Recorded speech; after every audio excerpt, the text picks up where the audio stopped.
this game were huge. There was so much on the line. The refs blew it for them. Look, if the ball crosses the line. No, but it's all about where the person with the ball is when they are marked down, when the knee hits the ground. Look! Becky the Icebox, she didn't get it done. Sorry. Agree to disagree. Look, we cannot spend every morning arguing about little giants. Yet we do. Welcome to The Extra Point. I'm Rob King. And I'm Caitlin Bitzegaio. So first show back after Thanksgiving, we've got to talk about Thanksgiving Day football. First game of the day, Vikings-Lions. Caitlin, what happened? Oh, people were upset. Yeah, a lot of Vikings fans, I'm sure. Oh, yeah. I mean, the thing is, my cousin Karen, we were supposed to meet her new fiance. Turns out she was catfished. She's engaged to a picture of a dog. Oh, wow. That's, well, Yeah. Okay. But how about the second game of the day? Dallas Redskins, Ezekiel Elliott went off. Oh, yeah. You know who else went off during that game? My Aunt Gina, because it turns out her son is dropping out of college to pursue his rock band, which is all trumpets. Wow, okay. That's, yeah, same situation as Ezekiel. Last game of Thanksgiving night, Steelers, Indianapolis. Now, you're from Indianapolis. I was in Indianapolis on Thanksgiving Day, so I can give you the full report. Great. From the Taco Bell that I was at in the city. My family, we erupted into a huge fight and we each went to our preferred fast food chain.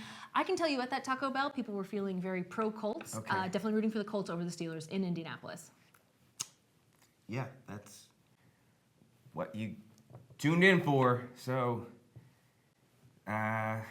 Thanksgiving Day football wrap-up. Caitlin Bitzegaio.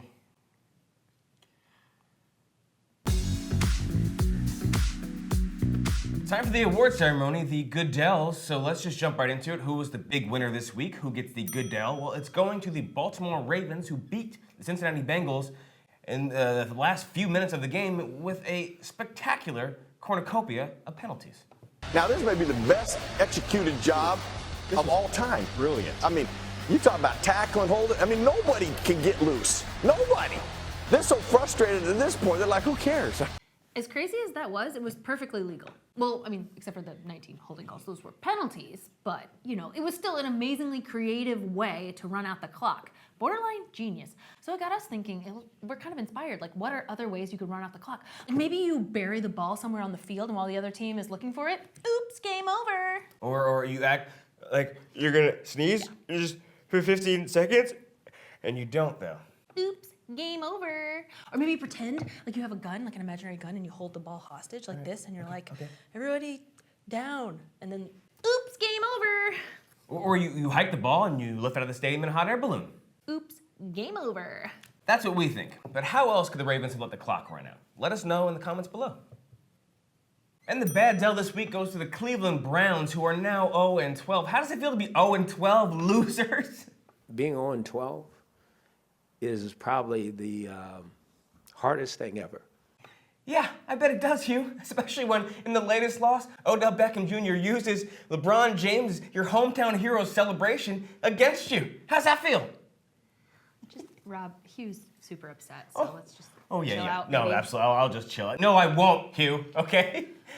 Especially when, right now, adding insult to injury, RG3's car is broken into, and money is stolen from it while it's parked in the player's parking lot. You guys get no respect. Yeah, he's so sad. You see that he's like kind of choking up, so maybe he'll just calm down. Yeah, I see it now. Is he still just looking at us? Uh-huh. Like super sad? Yeah.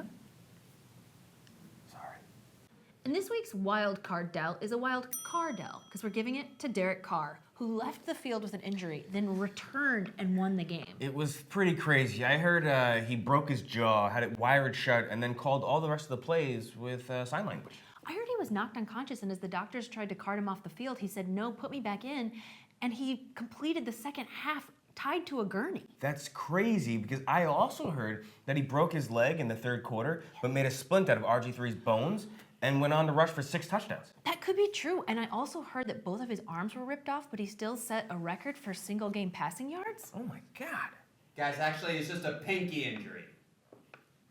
Oh wow, he had his pinkies ripped off. Like torture, like a mob hit kind of thing? Mafia? No, they snapped the ball and he hurt his pinky, but now his pinky's fine. He was snapped in half, Oh my God. and he put himself back together, and he won the game. Very creative. No, I didn't say that. It's just his pinky finger was dislocated, but now it's fine. Are you using pinky finger to mean like brain or? Oh, he's concussed. His brain is fine. Again, it's just his pinky finger, so it's no big deal, actually. Wow. Now it's not, but it Yeah. was. Our prayers go out to Derek Carr and his family. Last week we asked you what team could the Browns beat, and we wanted you guys to be thoughtful about it, and you were. I'm Squeaky said my youth football team, but then I'm Squeaky thought about it and said, well, now that I think about it, not as close as you would think. Thanks for the follow-up comment. Colwyn Hall said they might beat a team of Sesame Street characters, but it would be close. Yes, it would. Yes, it would. I think so. I mean, I gotta say Big Bird at QB, right? Yeah, team leader, captain for sure. Snuffleupagus would be the O-line, slow, Totally. but very loyal and a big body. Yeah, fan favorite. Yeah, people love Snuffs.